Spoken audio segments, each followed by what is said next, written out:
it doesn't matter what type of music you're playing, whether it's jazz, classical, or whatever, you got to approach it with the same seriousness and check the history of this music, because all music has a root. So I did that with reggae, and that's how I ended up doing reggae albums. That's how I fell in love with reggae, by making that same journey through reggae that I did through jazz. And then I did the same thing with calypso.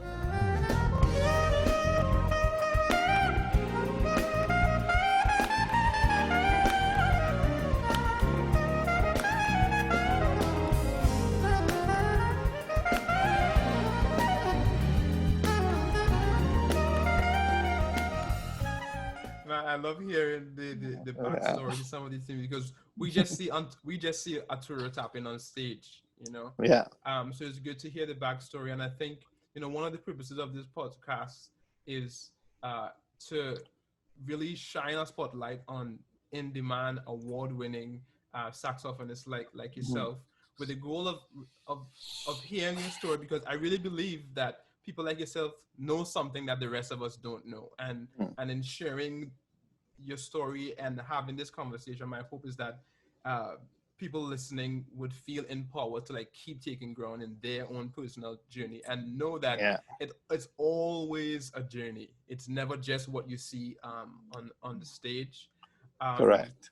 And I just want to shift quickly just to talk about your mentorship, because I think that's a really important part of what you have done throughout the English-speaking Caribbean. And I'm saying English-speaking because not to say that that's the only way place that you have influence, but I think that the French-speaking, Spanish-speaking Caribbean, they have done a really good job of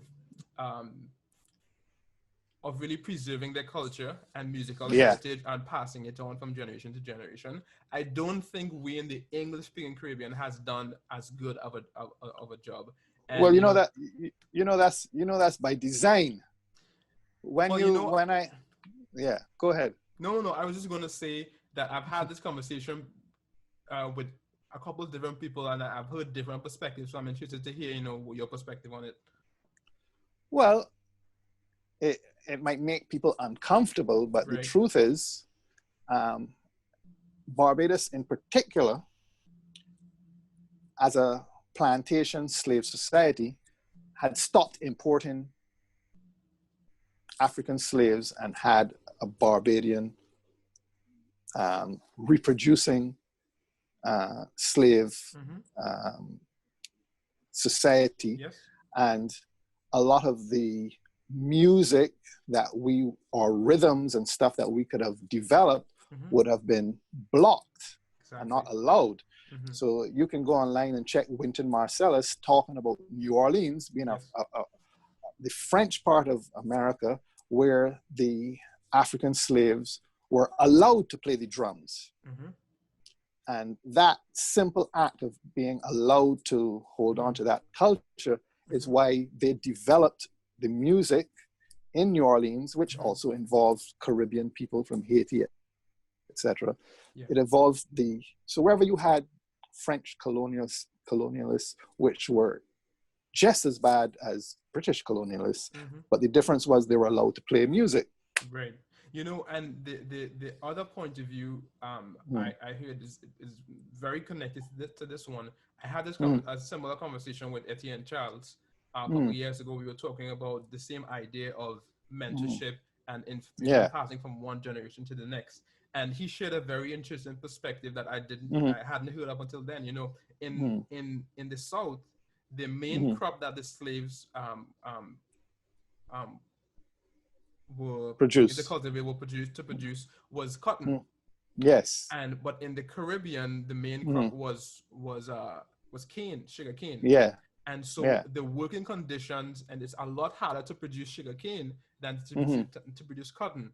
And so the life expectancy for a slave in the Caribbean was a lot shorter than slaves in the South. So there wasn't generations meeting each other in this place to pass on that information. Understood.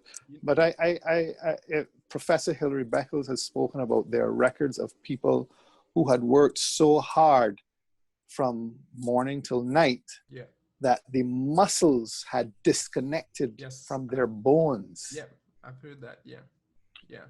And that's something that I think about. I know, not to get sidetracked, but I think this is an important part of our history as Afro-Caribbean people.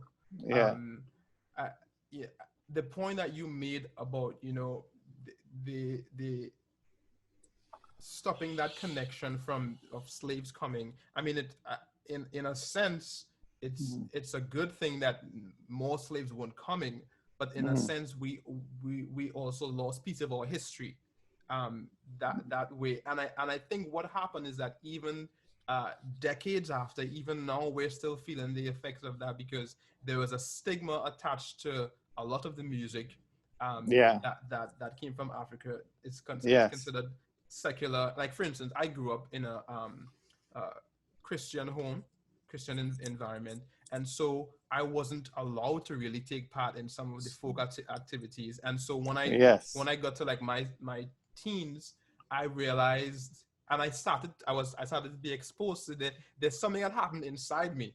Like when I heard it, I was like, oh wow, this feels like it's part of me. And somebody else telling you it's the devil. Right. Exactly. And I mean, I think that's changed a lot over the last, let's say, 20 years. But of course.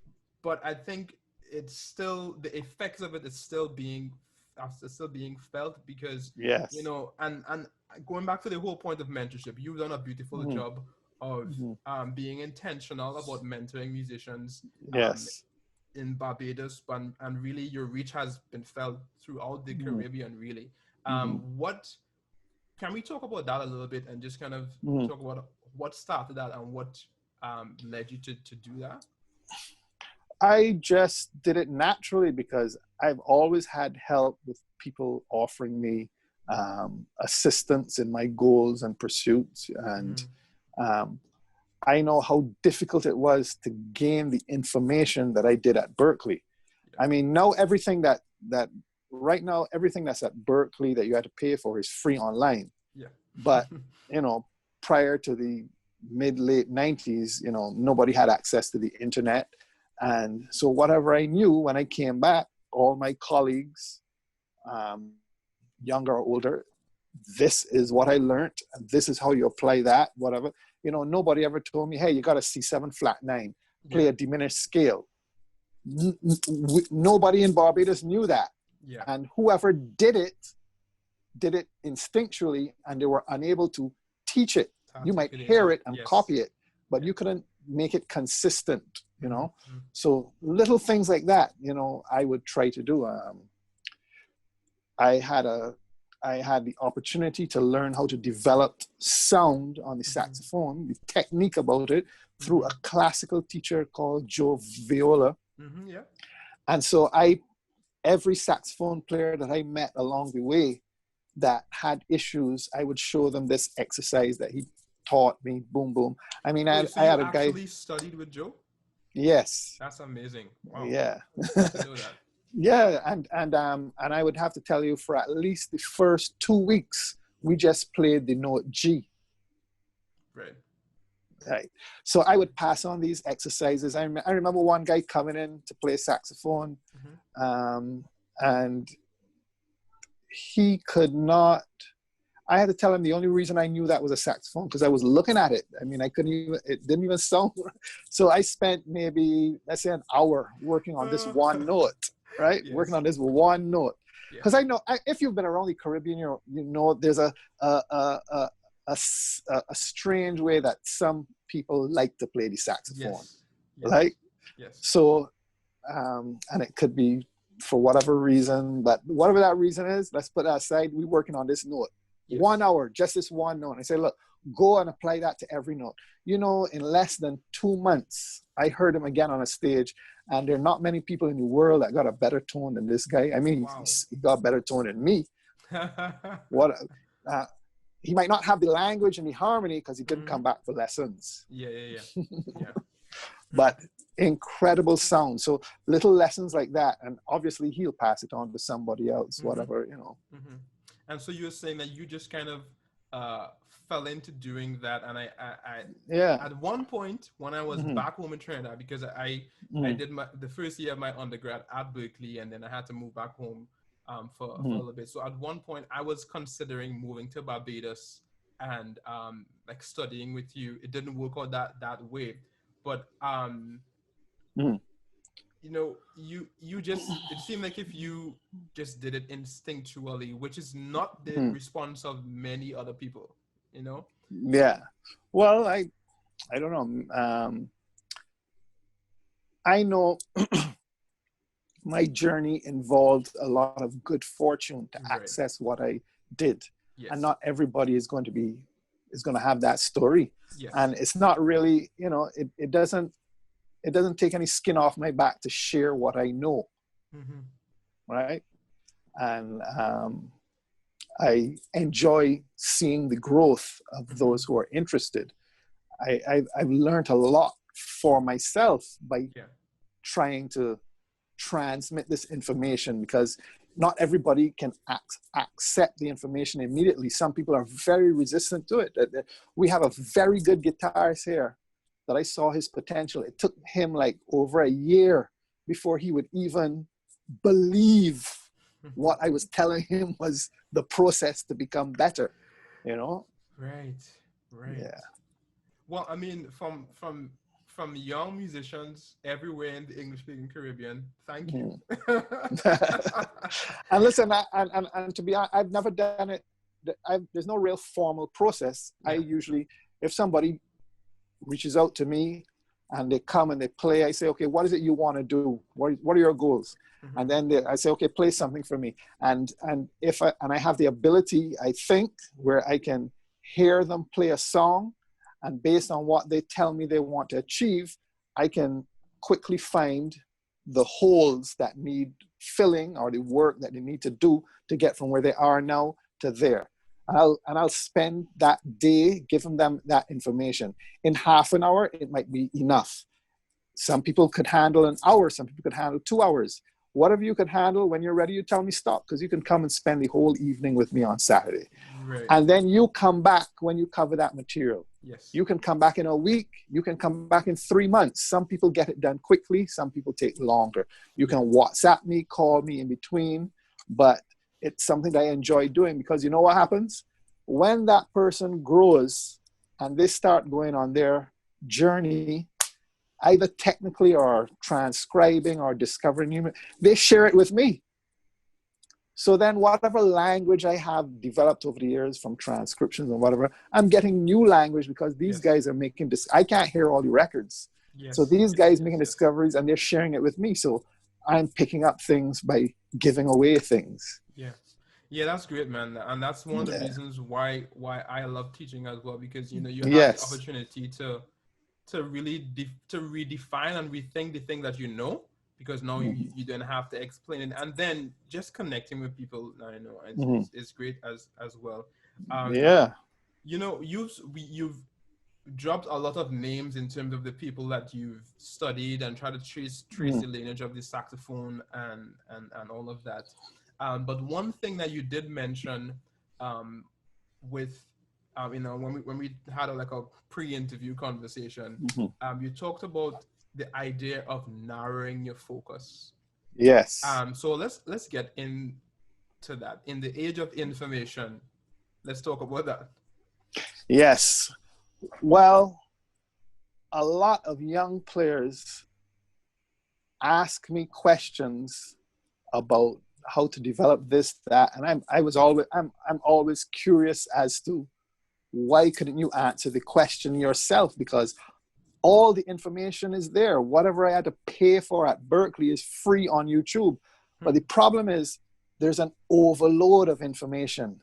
So focusing on anything is very difficult. By the time you play one tune or one lesson, there's another guy propping up and another guy and another guy. And you spend all day listening to all this information and nothing actually sinks in. Yeah. As opposed to a lot of the legends, when you check their history or bio, they either had one record that they got from the neighbor or they bought from a store, or one tune or one transcription that they worked out themselves, or they got a gig in a band and then somebody was helping them. But their focus was very narrow in terms of the nucleus of the development. So you learn one great blues solo on a saxophone, one good one, pick one good. Then you might learn it in the key of F. Then you might learn the same solo in the key of B flat. And that's the start. But if you try to learn some crazy tune that was written by if you start trying to learn a recent Chick Corea tune and you did not know how to play a 12-bar blues, you're going to run into problems, right? And I think people get carried away when they hear somebody playing really fast and something really complex. And really and truly focusing on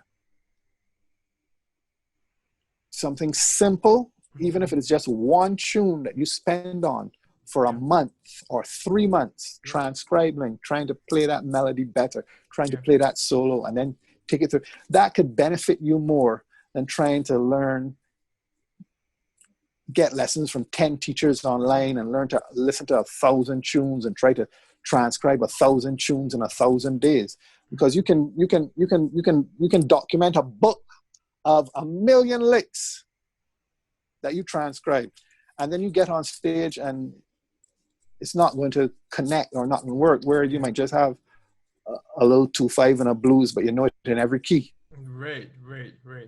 You start playing it on the piano, and then you find, hey, this one 2/5 here, I can use it as a tritone sub.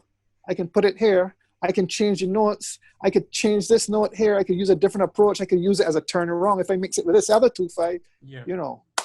Yeah, and you're saying that it works better, but you know, you're saying it as a suggestion, but it's something that you really did in your early years. You were influenced by a lot of music, but you also talked about just having the one focus. Can you share a bit about that? Like what did you focus on? Like how did you narrow your focus, you know, when you started? Okay, well, I grew up listening to lots of music, but when I hit 15, was around the time Wine Light became a hit. So I had a copy of Wine Light, and every day after school, I would put the record on, and I would play Wine Light Actually, I played the whole album. Right? It was about 6 or 8 songs, but in particular, I would play along, and then Wine Light, the first track, I would sing it, blow it, sing it, blow it, sing it, blow it, mash up that record. Went and bought the same record again, do the same thing. And that's all I worked on every day after school, the Wine Light album. Talk about narrowing focus. Wow. Yeah. And and then, of course, by the time I got to Berkeley, I was listening to A Night in Tunisia by Charlie Parker. So that put another sound in my ear and whatever. In particular, a minor major 7 with a 9, and then the flat 2 in a minor. These songs were sticking in my ear. And then I went to confirmation, and I spent every day, all day, 6 hours a day trying to play the solo from confirmation. And if you particularly know, there's a 2/5 minor 7 2/5 passage that goes through the first, you know, 4-5 bars or something like that. Every day trying to get that right. And then I discovered David Sanborn, who has a live album with a tune called Run for Cover. And I spent every night on that one tune for months. Then I discovered Dolphin Dance, and I couldn't hear it. I couldn't figure, why can't I hear this? Which was the Herbie Hancock version. And then I found a Bob James Grover Washington version, which didn't go all over the place. It was very controlled. And I copied that, I listened to that, copied that, and then I started to hear it. Then I went back to the Herbie Hancock version, and then I started to jam it live. And then it took 3 months to understand how that worked when I was about 20 years old. And Then I did the same thing with Giant Steps. And I'm still doing the same thing with Giant Steps because you never start working at that one. Yeah. John Coltrane, every day. Oops. John Coltrane, every day. Yeah. Well, you know, I think a lot of young saxophone players are guilty of that, including myself. I was at one point really afraid of just transcribing and narrowing my focus. But the more I spoke to other musicians, I realized that the way that they developed was by narrowing their focus. So I know I spoke to Godwin Lewis. He talked about the same thing. I had a lesson with him either last or year before, and so we were talking about harmony and how he developed. Yes. And he talked about this, like, he didn't really have a lot to say. You know, he was saying just stay focused, be diligent on one thing, you know, and diligently work your way through it. And, you know, I think sometimes we're trying to get like some secret sauce or something, you know. And Melissa Aldana is the same thing, as she's also on the podcast. And she talked about you know, being really diligent. Like she usually takes one player and studies them for a couple of years. Yes. One person, you know, and really get into that. So that's a really powerful thing that you're talking about there. You've done that not just with African American music, but also with Caribbean and music and calypso, right? Just narrowing your focus on really getting into the nuances. It seems as though, you know, that idea of approaching music in a very natural way, using your ears, narrowing your focus, and paying attention to the nuances, whether it's jazz, pop, smooth jazz, calypso, reggae, that's kind of part of your DNA, would you say? Yes, but what I have to say is, like you, I also came up in the Anglican church. Okay. I was a soprano in the boys' choir, right? Okay. St. Michael's Cathedral in Barbados. And so you're taught to enunciate. We had a British trained organist, Dr. John Fletcher. He was originally from Grenada. That was my first exposure to perfection, excellence, and genius. You had to hold the book in a particular way.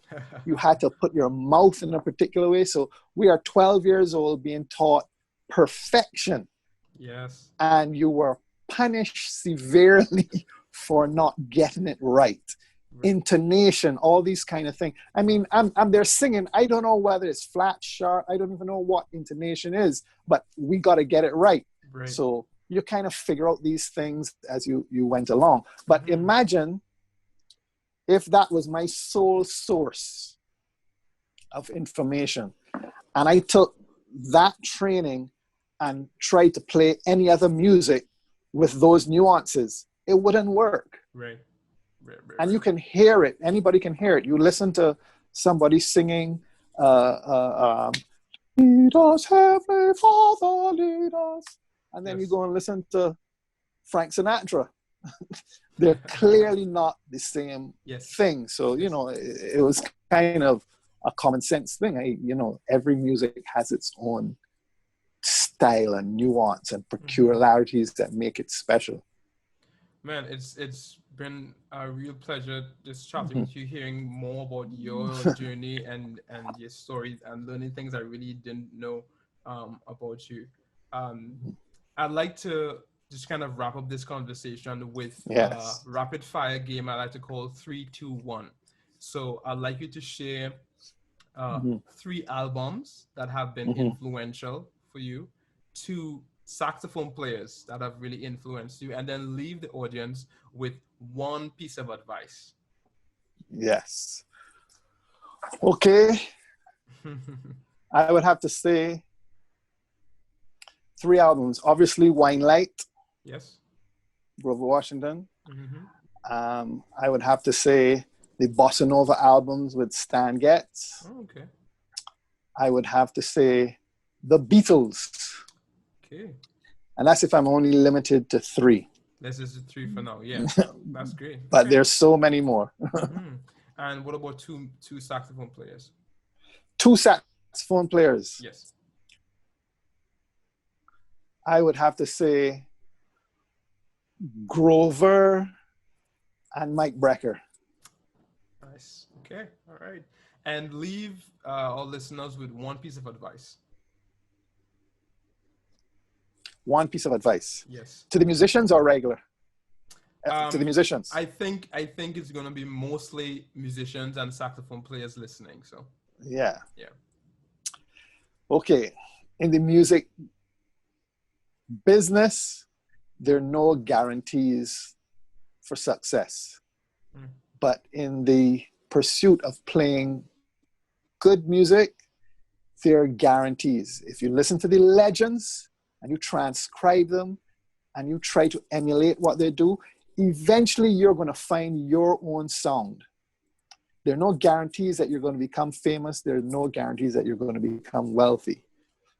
And the only reason why you're going to jump into this music, in particular jazz, there's only one reason.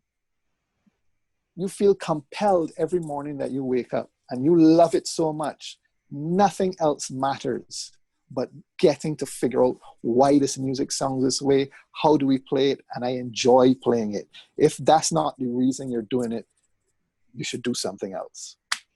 Man, that's so good. You know, sometimes those two things, success in the music business and growth and success as a musician, improving on the instrument, sometimes those two things are presented as like they're synonymous with each other, but it's not all. That's not always the case. There's so many amazing musicians that nobody knows about, you know. Yeah. And there's so many mediocre musicians that everybody knows about. Yeah, God is a comedian. That's great, man. It's been such a pleasure chatting with you again. Thank you so much for taking time out of your day and time away from your son. So we have to say thank you to young Arturo for lending us that as well. to yes. Chat. I have been a fan for many, many years. And it's really been a pleasure just kind of seeing your trajectory, but also just hearing your story today, you know. Thank you. I want to encourage everyone to check out Arturo more. What's your Instagram, Arturo? Arturo Tappin. Okay. But I have to add one thing, a name that wasn't mentioned. Sure. The reason why I was able to work with all these Americans was because one year a lady came to Barbados on vacation and saw me playing and took me on tour all over the world. That was Roberta Flack. Wow. And that's the real reason why I moved to New York. And I was there for 15 years on tour with her. Oh, wow. And she taught me so much about playing the song for what it is. It has nothing to do with your instrument or your ego. What are the lyrics saying? Let's play this music. Yeah, that's amazing, man. So you lived in New York for 15 years, was it? Yes. That? No. Yeah. Did you also recorded with Roberta, right? Live DVD at BET in Washington, D.C. Yeah. So guys, if you want to hear more about Arturo, go check out that DVD. Do you have a website? Me? Yes. Well, if you type in Arturo Tappin, you just get to my Facebook fan page. Right, and then it'll lead you to your socials on Instagram. And all so please, everyone, just go check out Arturo. He's been doing amazing stuff for decades. Thank you so much for being here with me, Arturo.